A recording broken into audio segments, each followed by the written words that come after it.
What can teachers do to extend the writing and analysis skills of their students in English language? At King Edward VI School in Bury St Edmunds, Suffolk, Barbara Blyman, a specialist advisory teacher from the English and Media Centre, and Head of English Lindsay Gumbrell, reflect on a lesson about formality and language choices. The Year 9 class is taught by Natalie Punchard. Alice. Simon. Today I'm planning to teach a lesson to Year 9 students, thinking particularly about informality and formality of language.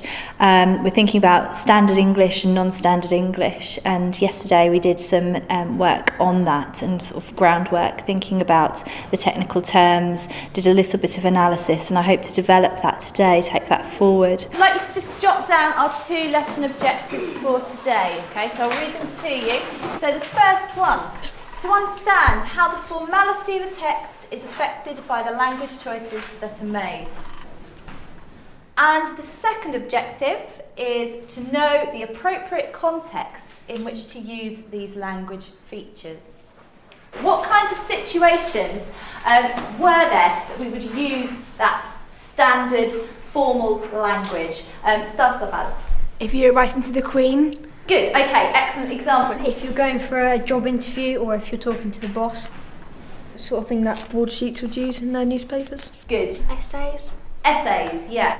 Sometimes people absolutely, they forget that they're texting away and they're writing their essay at the same time, and they actually get the two kind of muddled up. So we need to think really carefully about that. Good, let's come back to this next term then. What was informal then? What kinds of situations would we use that informal language? It's where non-standard English is used, like when you talk more relaxed, it doesn't sound so imposing.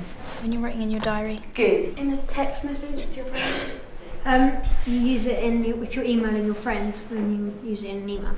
MSN. MSN, yeah, good.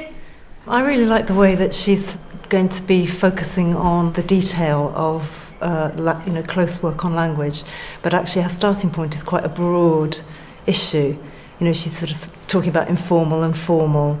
I think a lot of the way that we approach texts now shows the impact of the literacy hour work, you know, the work that was done on text and sentence and word level. I think it's had a very positive spin-off in the classroom, and because it is important that students are engaged immediately by like the big picture, and then you lead them through into the more particular analysis of language, which they'll do later on in the lesson. I'm going to start off with actually looking at a variety of different texts, and they've got to put them in kind of order of formality, get them up on their feet, moving around, which they enjoy doing. There's pig out on pizza and stuff. Yeah, and loads of what are they called? Like exclamation marks. Right, let's get up, let's move.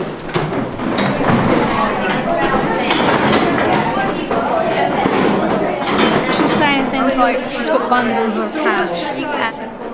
All right, turn around, show me the text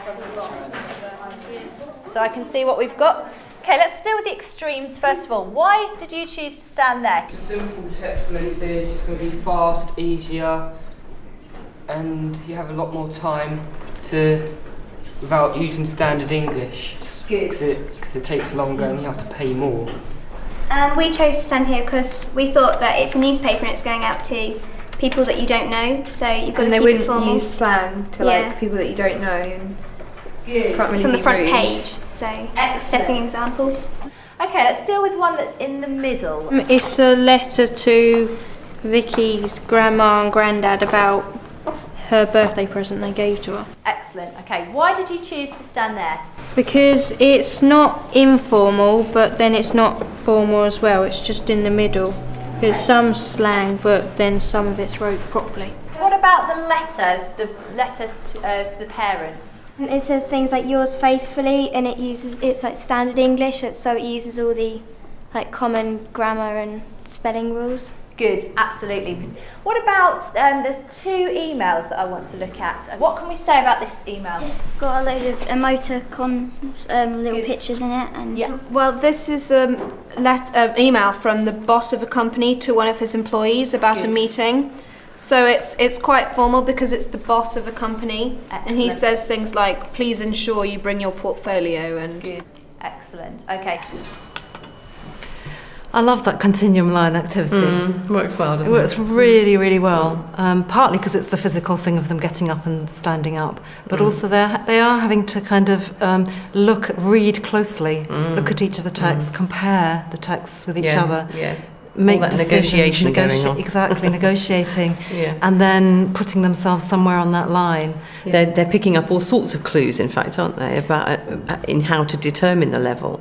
It's also a really investigative lesson, isn't it? Which is, in terms of teaching about language, teaching grammar, seems to me the way to go. We're going to move on now.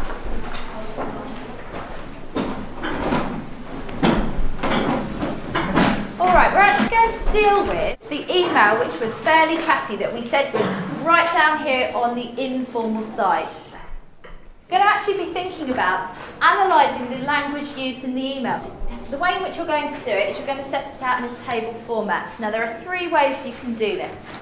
It's a mixed ability class, so they're actually there's kind of a low-level sheet where they're actually only just cutting and sticking, matching the examples and the analysis. The second level is they're given the features that I'm expecting them to find, then they're actually going to look for the examples and do the analysis themselves. And then the final thing is they actually find the high ability students are actually going to look for the features themselves, identify the features themselves using the vocabulary that we did yesterday. And talk about it with your neighbour, don't need to be just silent. I think you use that because she wants to make her point really clear. Yeah, they've missed the G off nothing. Look, send me a text. TXT. Yeah. 2 more minutes. No use of capital letters, that's all the way through. Yeah. What I want you to do is to look down your list, and I would like you to pick 2 that you think show that this is a really informal email. Overuse of punctuation. Using number homophones and short words like bout. No use of capital letters. Also missing out vowels in words. Super. Okay, excellent.